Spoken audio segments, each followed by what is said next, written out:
der Mike, wird nach seiner Wirtshausschlägerei vor die Leute von Wirten aus dem Biergarten rausgeschmissen.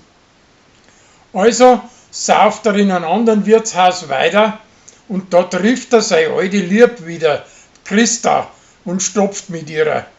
Und am anderen Tag in der Früh gleich nur einmal. Und nachher fahren sie miteinander auf 2 Tage als Griechenland runter.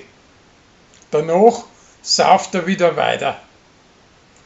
Fanny wird alle knaschiger und zieht sich eine Pralinerschachtel nach der anderen rein. Aber der Gregor verstinkt ein paar von den Pralinen und der Philipp krampft eine raus und erwischt eine davon. Der Patrick möchte mit der Kathi auf ein Schuhplattel rennen. Aber bei ihm verknackst er sich einen Haxen und drum versucht er es nachher mit der Toni. Die spinnt ein wenig auf ihm, aber es geht nichts zusammen. Das Bärli möchte einen Hirschen schießen und der Lorenz auch.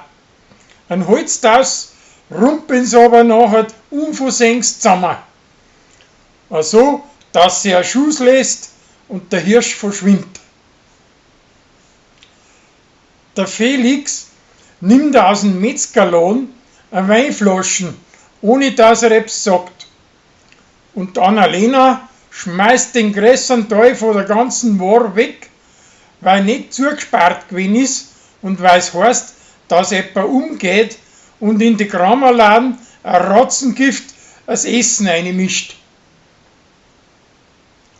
Die Uri möchte mit Flori auf Edingwallfahrten, aber das denke nie wird ihrer hin und drum fährt sie nachher mit Martin im Beiwagen von seinem Motorrad.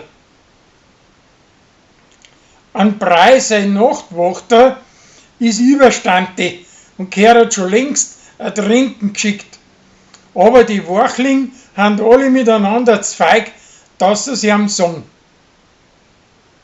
Der Bambi möchte eine zweite Aushilfe einstellen und Annalena bringt ihm eine zu.